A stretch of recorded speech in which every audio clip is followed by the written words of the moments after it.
Alright, next day. The event that I got today was the equestrian sport. And I'm pretty sure that one means this was just going to be jumping, although we're going to go and find out. It was actually really easy to get into here by comparison. So these will be like the grandstands here. I've actually got inside yet.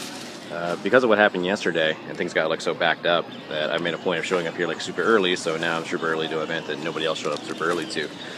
So it's going to be an ample opportunity to go and like wander over here and hang out with these people and maybe go get like a snack. Which is good because I booked it out so early. I actually haven't had a chance to have like a coffee or something to eat yet. We have two very early events today. We have high hopes today and last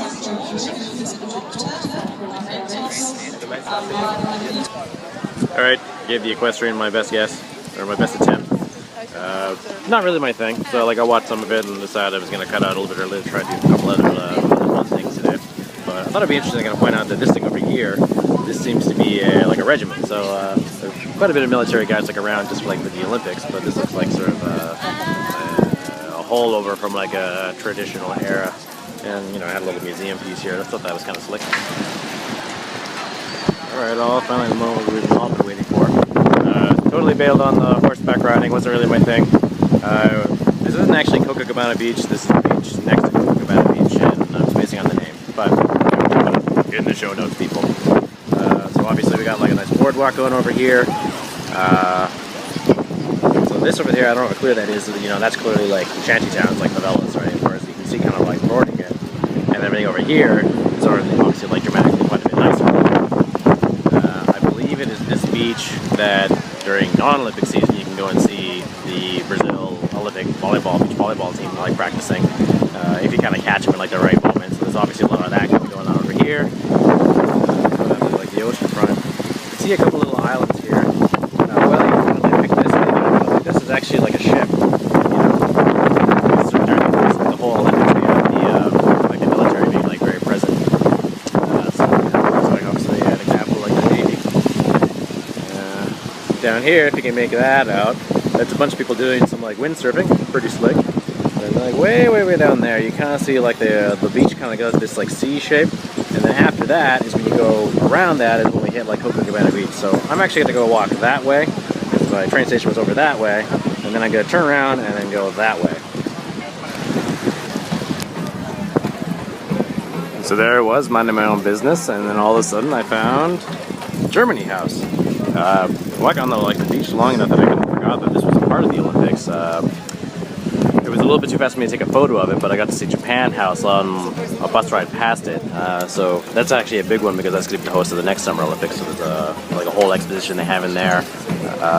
Vancouver actually did the same thing. So in the Vancouver Olympics, there was a whole center that was taken over by Russia. And there was one of the bigger cultural pavilions because they had the following Winter Olympics. So pretty much just looks like there's a line to go and get inside this thing. So I have to make some choices here whether I want to get in the line or want to keep moving. So I decided not to get in line for Germany. I was lured away by some churros of a local vendor nearby. So I kept walking down the boardwalk and discovered Denmark House, immediately adjacent to the Lego Castle, which is, you know, awesome. So I found USA House, and I'm actually at the stage now where I'm just kind of looking for like a break to get off like the beach and go find like a men's room. So I just walk up and try and, you know, just saunter on in, feeling very entitled to myself. And apparently some of these places are actually closed to the public. So there's a dude over there that went and just a second. I almost got through the door, and one of the Brazilians actually picked up on. The American guy didn't. So the American guy didn't like kick me out, but he says you can come over and visit the gift shop. So I wander around the gift shop, and it's a little like walking through like the bay. So everything in there has got like the American like logo on it, of course, and you know, dramatically overpriced. But there's a lot of Americans in there, so you know, it's kind of cool to be able to like speak English to like everybody for a couple of minutes.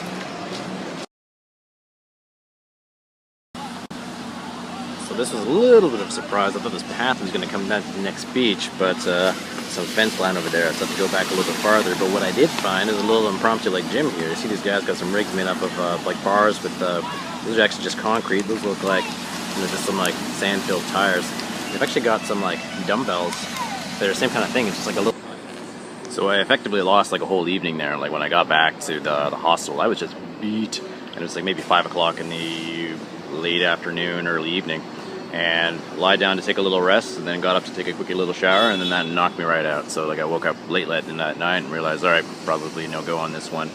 and decided like, all right, we're just gonna sort of get a bright and early start tomorrow morning, get the energy levels back up, and then we're gonna be good to go. So the reason I decided to take this little like video here, just for funsies, is like I've been walking by these things actually every day. This is sort of my regular like walk back out. But some of you who are a certain age may recall that once upon a time there was stations where you could go and make like a phone call that didn't have anything to do with being a mobile phone. And why I sort of saw that as a novelty, like this in particular, they found gone out of their way to make it look like Super Mario. Yep, that's a thing that exists. So today we are at the Port of Rio. So I don't have any events today, so I'm kind of taking in all like the other like Olympic stuff. It was actually a recommendation from someone that's been watching some of my videos that I come down here. There's a really large mural that's going to be somewhere down in this direction. There's a whole avenue, I guess, like running along like the coastline. So there's quite a bit of stuff here. This is sort of the actual, the permanent attraction up here. This is the museum up tomorrow, so it's supposed to be very science fiction-y in there. And just from the front it looks pretty funky, but if you look at it from the side, it almost kind of looks like an aircraft carrier that's like coming up on like the shoreline. So probably what I'm going to do is I'm going to head that way, and then I'm going to go over there and do stuff, and then I'm going to head back that way and go see Mr. Mural. Check it out, a couple of antique style like sailing ships. So this guy right here, and that would be difficult to go and see, but that looks like the Portuguese flag to me, and that one over there looks like the Brazilian flag.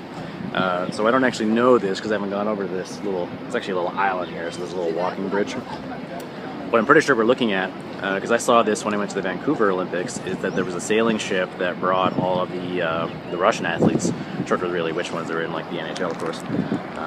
And so probably if you're wanting to go over there, you might be able to go get like tours of this kind of stuff. This is what it appears to go and be, like something just you know, kind of a little flagshipy kind of thing that they sort of maintain as a special branch of like their navy. That was actually a thing back in Vancouver you could go and pay like a tour of. So when I finished kind of walking over like the boardwalk this way towards this big, you know, whatever this yellow thing is, I might swing back and see if I can sneak in there, or at least like sweet talk my way in, or wander in and pretend to be the bumbling tourist. So when I realized what this was, I thought it was funny. I have to do like a little side video for it. So this is basically like a giant hot air balloon, but like this symbol that you're seeing, that's like one of the big sponsors here. That's like the beer. So you can see the guys like selling the beer over here. One of the fun things I've learned about Rio is it seemed to be pretty relaxed about like where you buy your beer, where you drink your beer, what time you drink your beer. So it seems like a pretty, you know, kind of omnipresent thing, which is great because if you find yourself going to an Olympic event that you're not really that into, you know, you can kind of make your own party. So this is kind of a cool find. This would be, for anyone that didn't go and see the opening ceremonies, this is a mock-up of the Olympic cauldron. So, you know, somebody goes and runs over there with the Olympic torch and goes and lights this thing. So it's not really doing a whole lot at this particular minute, but I think there's problems with like crosswind. So basically what you're seeing here is they went and lit a cauldron that is a bigger version of the cauldron you see up there. And it starts doing kind of what you see doing right there. So like the heat actually moves like the individual paddles, and then it becomes like a flower that kind of starts to bloom like itself.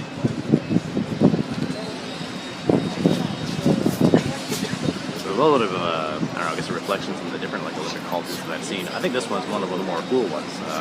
Unfortunately, it is a little bit more haphazard. You can see it's kind of slowing down because the wind's kind of fighting against it a little bit. But so the actual one, I don't really know, but like so the first day when I was going to the gymnastic events, there's actually several large stadiums nearby each other, and so this would have been inside of one of those. And I would imagine if you had like an event there, the actual thing is still there.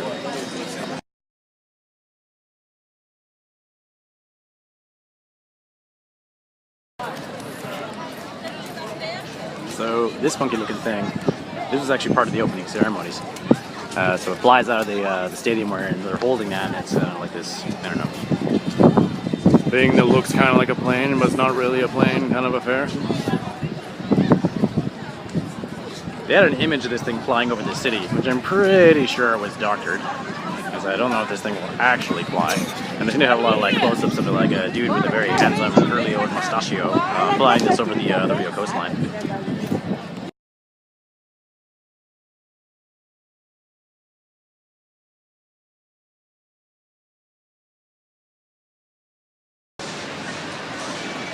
Alright, so this is the mural.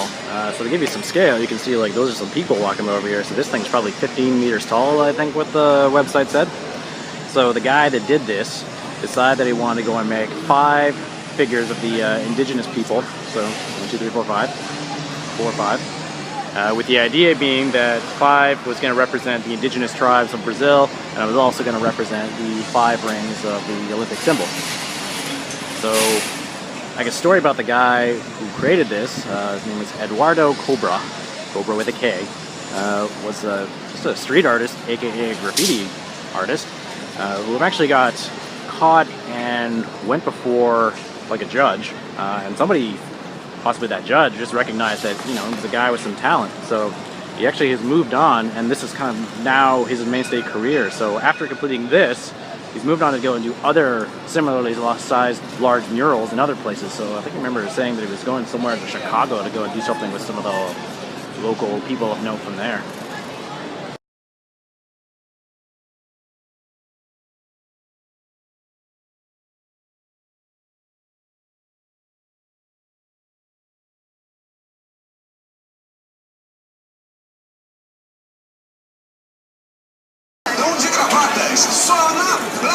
So this is on the way back to the train station that I arrived at. I want to go back to Copacabana Beach because I didn't really have a chance to explore everything yesterday before I ran out of juice. Right next to the station is one of these kind of areas where it's just like they blocked off the streets, I think pretty much for the whole day, for just like walking open air market. So this would be like an area that you could come to for, yeah, kind of the idea behind here is just like, well, if you're going to find department stores, you want to get like that same thing for a bargain. A lot of street haggling, a lot of clothes, a lot of swimwear, a lot of like miscellaneous bits of like electronics, like memory cards. A lot of watches, a lot of sunglasses.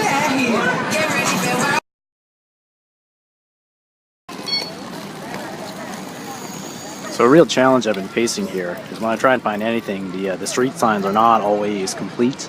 Like they'll say that there'll be street signs say the train station this way and go straight up a street, and then you never run into it because it didn't indicate they had to go 1 street over, 1 street up. So inevitably, sooner or later, like I find a way to get here. So I'm sitting actually like back here where there's one of the last train stations in this particular line, so I could get back to where I started. Not really having sort of like a distinct plan of where I was going to do. I sit over there and I go and pop open the guidebook, and I realize there's a bunch of activity going on nearby. And I found Switzerland House. Slowly, I think that's the correct name. So Switzerland House. Now, unlike the American house, where the guy was aghast that I'd want to come inside, clearly this one here is a big party. So I just took a little quick walk around here. They got a bunch of different stuff going on. I went and grabbed like a hot dog from like this guy. Interesting thing about like the hot dog vendors here is that they throw a lot of toppings on it that you wouldn't really necessarily used to have like at home, like the local like raisins and the crusty little, you know, potato chips kind of looking thing. The most interesting of which I think is like the quail's egg. So you actually just take like a little hard-boiled quail's egg and just dunk it on the top of it and say, there you go. So the downside of this area is that it has a big line to get into it, and anyone that knows my love for lines. So, but the nice thing about it is you can stand outside and get like a real feel of what's going on there. So they have like a big screen, you know, going on some events, and they have a bunch of little cultural related stuff and just little games and bars and stuff for people to hang out. So there's actually quite a few kids here. So just for funsies to go and see like what I was talking about. Just get a little bit of a closer look at Mr. Hot Dog stand here. You kind of see the stuff going on in there, like, you know, down here it's like the actual like hot dogs. You see over there like kind of this bin of like the quail's eggs. So I got a couple different things in there that I thought were interesting. So, you know, should my hot dog diet continue on to like back home, I might consider, you know, investing in some of those new ingredients to kind of add to the list. A couple other like food vendors. A lot of the locals. This is on the side of a running trail, so there's people trying to like run through here that, you know, are having a little bit of trouble with that.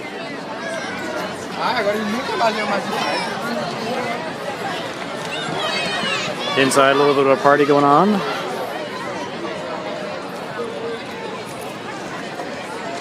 So between when I walked down here and now when I just came back, there's actually a big long line of people here. So I assume that just means they opened the door to let a bunch of new people in. So I guess I missed a boat on that one. Probably what that means is a bunch of people left, so now they have capacity for more people. That's assuming we're going to follow any fire codes, which I have a feeling that maybe they don't. This particular pavilion is a very like family-friendly kind of event. So the idea is for each one of these, they want to serve two purposes. They want to serve like a place where the athletes and their families can come and like chill out, get a little taste of home like during the games. I'm pretty sure that's what's going on like up here. So this is a restricted area. We can go and see a couple of guys, and I'm pretty sure are on to Switzerland. And I think the same thing is going on at least here. And this is the media center. So there's a couple of places that, you know, me, Joe Outsider, am not allowed to go. This particular pavilion was open to the public. Not all of them are, so you can just like show up.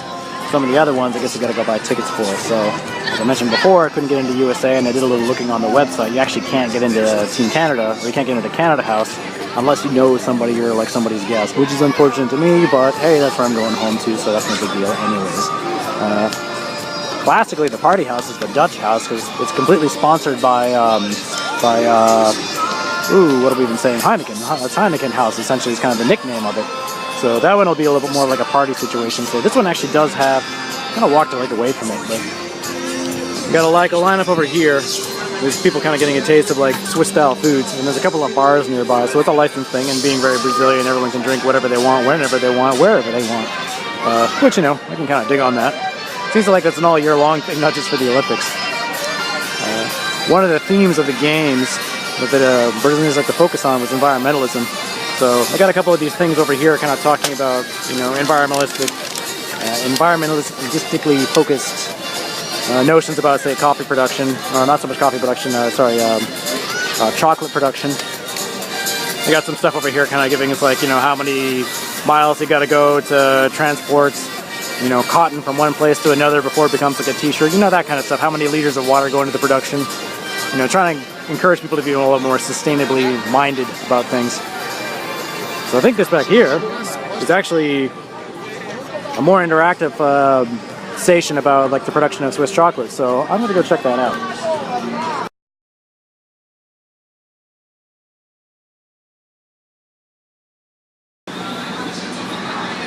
All right, I've moved on. Turns out not actually very far away from where I was all in Heineken House. Yeah. So this one actually costs a little bit of money to get into. Everything is obviously very orange, because why not? So far, just a display of some of their athletes, and now it is the hunt for the beer.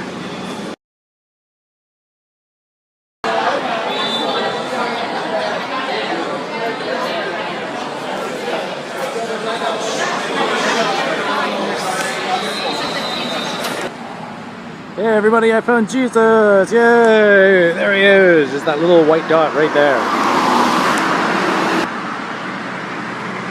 So the trip to Holland House was a little bit of like killing two birds with one stone.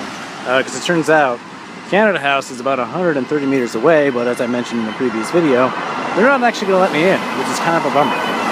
So I just took a walk across the sign and walk back, so I guess the idea is you want to sort of have it like available for the actual athletes and their families and people that support those guys, and, you know, all that kind of thing.